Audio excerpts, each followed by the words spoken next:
Tom Lee just dropped a bold statement on CNBC saying, "This market's going much higher." And he's not backing down from buying the dip. In today's video, we're diving deep into a powerful interview with Tom Lee, the head of research at 𝗗𝗟 Global Advisors, and one of the few voices on Wall Street who's consistently stayed ahead of the curve. In this clip, Tom talks about why he's still bullish on the market despite all the noise around tariffs, economic uncertainty, and mixed investor sentiment. According to him, the risk-reward setup for equities is actually better now than it was earlier this year. Yeah, you heard that right, even with all the volatility. Now I'll play you the exact clip from CNBC's Power Lunch where Tom breaks it down, and after that, I'll be giving you my reaction and personal take on what he said, what I agree with, what I'd challenge, and most importantly, what it could mean for your portfolio. And stick around, because after the breakdown, I'll reveal one high-potential stock that I believe is about to skyrocket, possibly within the next few days. It's a stock that fits perfectly into the current macro setup Tom is talking about. So if you only watch one video today, make sure this is the one. Watch all the way to the end, because every second matters in this one. Now, before we dive in, do me a quick favor, smash that like button. Let's hit 1,000 likes on this one. Share the video with someone who needs to hear this. And don't forget to subscribe so you never miss the next big investing move. Alright, let's get into it. Here's what Tom Lee had to say. Joining us to explain is Tom Lee, the CIO and head of research at 𝗗𝗟 Global Advisors and a CNBC contributor. Tom, are you thinking through this in sense of kind of what path tariffs are ultimately going to take? Or can you kind of look beyond that now at some point and just say it's just not going to amount to enough that it derails the market from rallying? It's a little bit of both. I mean, I think in the near term, of course, the visibility on tariffs has gotten messier because now we have the judicial system weighing in on what can be done and the response from the White House. But because I think the scope of what can be accomplished with tariffs has actually shrunk, it means when we think outside the next couple of months, I think that ultimately it's pushing us closer to a resolution because now the bid ask between like what other countries might accept versus what the White House is trying to achieve is actually shrinking. And that gets us closer to the end game. So I think this is actually a net positive for stocks. And I can understand why markets are confused. But to me, I think the equity risk reward is still better today than it was in February 2025 when the S&P was at its old highs. Right. So, I mean, in particular, do you look at the chip rally? Do you look at NVIDIA, which is, for what it's worth, kind of coming back down to earth after that big rally on the heels of its earnings last night? I mean, is that where you would look to kind of press into, or how do you think about what the rally might look like between now and year end? Well, I think that when markets really believe the tariff sort of story and saga is behind us, I think it's going to be a very big cyclical rally. So I'd be expecting industrials and financials and tech, especially the washed out tech, which includes the Mag 7, to really lead. But I also think that would include small caps because small caps have really been hammered by all this economic uncertainty. And so once that visibility returns, and then we think about 2026, and that's probably when the Fed is, more dovish than they are now. That's a tailwind for risk assets. So I actually think, weakness here should be bought, and I'd still be buying dips. We got a combination. We know all of Wall Street's really just reading 𝗗𝗟, Tom. We get that. But they also sometimes publish their own stuff. So we got kind of a collection of a lot of comments this morning. Barclays said this, and I thought this was an interesting take, and then you can respond or not. It is not clear this is a catalyst for a sustained new risk on, given the complications it could pose for tariff revenues, the tax bill, and the bond market. And the point I think they're trying to make is the tariffs are supposed to bring in all this money that could influence how the tax bill ends up. And, of course, that could influence the stock market. So if the tariff money goes away, even temporarily, does that impact overall D.C. tax policy and thus the equity market? Well, I would chalk that up to another piece of a wall of worry. Over the last couple of weeks, as markets rallied, our macro clients have actually been really fighting this tape. They've been very skeptical of stocks rising, and we can see it in the prime brokerage data where gross is actually high, but net is low, meaning hedge funds are shorting this rally. And we know there's still a lot of cash on the sidelines. So investors are looking for excuses for the market to fall. I mean, I'd say even that interpretation from Barclays is just another good example. I mean, we previously we didn't want high tariffs. Now someone's arguing that if tariffs are lower, it's bad for the fiscal situation. I almost think someone's trying to say, heads I lose, tails I lose. But at the end of the day, if we get a tariff resolution, that's good for stocks. And I think companies survive this gauntlet of like terror. That's why multiples should be higher next year. So the first thing Tom Lee touches on is tariffs, and more specifically, how they're influencing market sentiment and the broader trajectory of the market. Now, he acknowledges that in the short term, the tariff situation is messy. We've got the judicial system weighing in, the White House reacting, and the whole thing is becoming harder to predict. But here's where it gets interesting. Despite the short-term confusion, Tom argues that the long-term outlook might actually be more constructive now than before. Why? Because the scope of what can realistically be done with tariffs has shrunk. In other words, there's less room for drastic measures, which means less risk and fewer surprises ahead. And that shrinking gap between what other countries are willing to accept and what the US is trying to impose is actually good news. It brings us closer to a resolution. For investors, that's a green flag. Less uncertainty =, more confidence =, more willingness to take risk. So, from Tom's perspective, this entire mess may ironically bring us closer to stability, and that's bullish for stocks. Now, if you were wondering what areas of the market Tom Lee thinks are worth watching as we move forward, he doesn't hold back. He's betting on a big cyclical rally once this tariff saga finally dies down. And what does that mean? He expects industrials, financials, and even the tech names that have been beaten up, including the so-called Magnificent Seven, to come roaring back. Let's pause there. That's a bold call. The Mag 7, which includes names like Nvidia, Apple, Meta, and others, have had a wild ride over the last year. Some have seen massive gains, others have cooled off, but Tom thinks we could be in for another leg higher, especially for those that were oversold during all this macro uncertainty.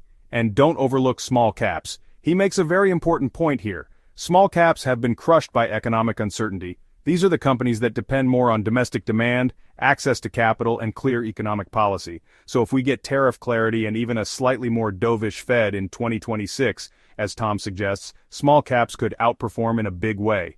This is where patient investors might find real value. Tom also reiterates his strategy. Buy the dips, that's right, he's not waiting for perfect conditions. He sees current market weakness as an opportunity. And honestly, when you think about the broader setup, rates potentially coming down, tariffs resolving, and earnings still relatively strong, that call makes a lot of sense. Now, the interviewer brings up an interesting take from Barclays. They argue that lowering tariffs could actually be bad for the stock market. Why? Because less tariff revenue might impact tax policy and the broader fiscal picture, which could lead to market instability. Tom Lee's reaction? He sees that as part of what he calls the wall of worry. In his view, investors are desperate to find reasons why this rally shouldn't continue. He even points to data from prime brokerages showing that hedge funds are heavily shorting the market. Not because the fundamentals are bad, but because they're skeptical. And he calls it out. If we didn't want high tariffs before, why are people now arguing that lower tariffs are a problem? That's classic market psychology. When people don't trust the rally, they'll always find something to worry about. But for Tom, the logic is simple. Lower tariffs =, more global stability =, good for equities. End of story. And let me just say, I totally agree with this take. This is a great reminder that sometimes, sentiment drives more of the market than actual news. Investors often react before the fundamentals change. So if you're sitting on the sidelines waiting for perfect clarity, you might miss the move entirely. So what's the bottom line here?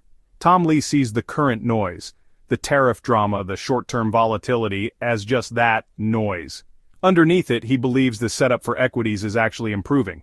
He's looking for a cyclical rally that includes tech, financials, industrials, and small caps. And even though we've seen a lot of skepticism in the hedge fund world, Tom believes now is a time to be bold, not cautious. It's a compelling case, and definitely gives us a lot to think about as we plan our next move in the markets. If you found this breakdown helpful, make sure to hit the like button and subscribe for more in-depth market analysis just like this. And let me know in the comments, do you agree with Tom Lee's take? Are you buying this dip or staying on the sidelines? Alright, the moment you've been waiting for, let's jump right into the one stock that looks to skyrocket in a few days. The stock that's ready to soar is none other than the trade desk. That's right, ticker symbol TTD. This isn't just some flash-in-the-pan tech darling, this is a seasoned innovator, a leader in the digital advertising space, and they are absolutely crushing it.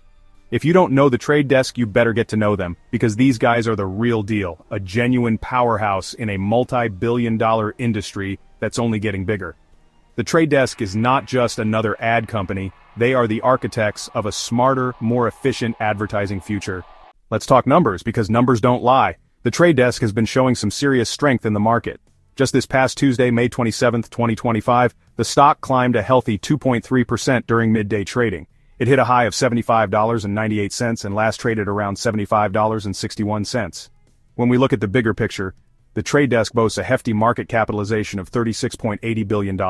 Now some of you might look at the price-to-earnings ratio of 90.22 and get a little nervous, but hold your horses. High PE ratios are common for growth stocks, companies that are reinvesting heavily and expanding rapidly. The price-to-earnings growth PEG ratio of 3.11 gives a better perspective on its growth trajectory.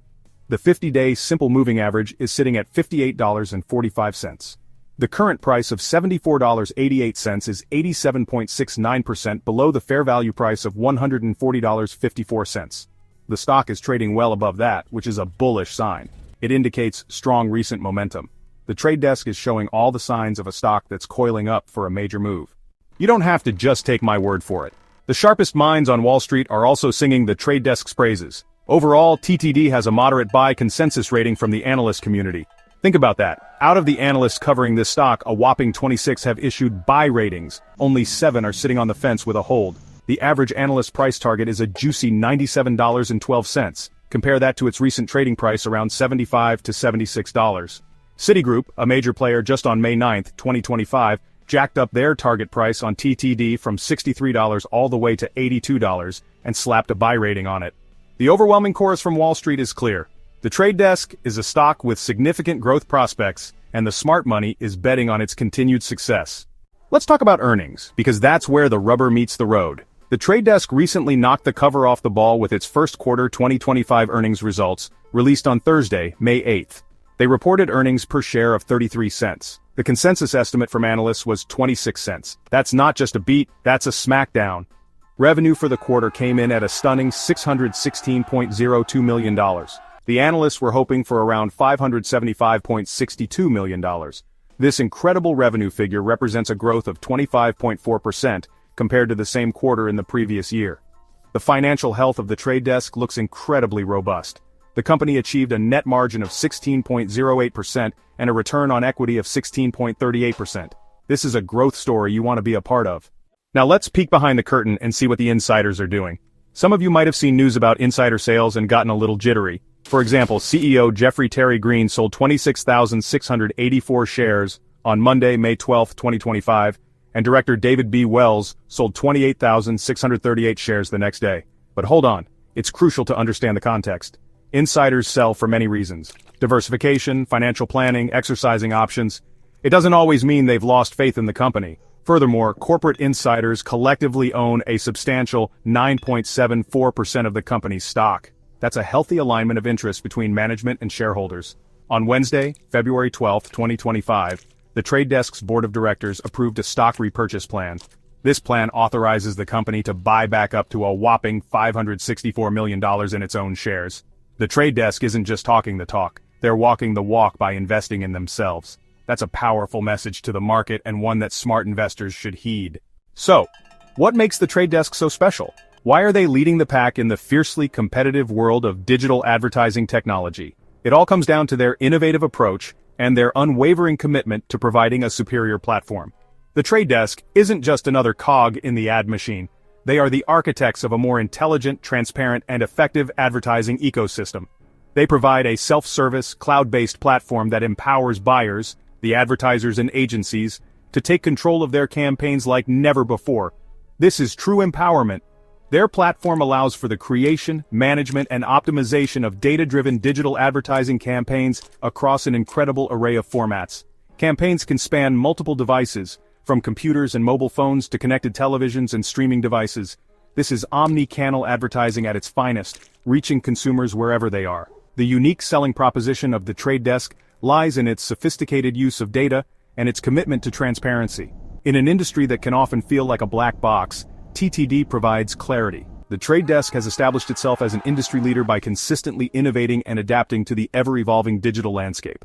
Feeling that fire in your belly, inspired by the incredible potential of companies like the trade desk? This is the kind of opportunity that gets my blood pumping. But identifying a winner is only half the battle. To truly succeed in the market, you need the knowledge, the strategy, and the discipline to make informed decisions. You need to understand how to find undervalued gems, how to analyze fundamentals, and how to build a portfolio that can weather any storm and deliver long-term growth. That's why I want to tell you about our exclusive Value Stocks Investing Master Course. This isn't just another online course, it's a comprehensive step-by-step guide designed to turn you into a savvy, confident investor. You'll learn how to identify companies with strong fundamentals, durable competitive advantages, and attractive valuations, just like we've explored with the trade desk. This course is your roadmap to financial empowerment.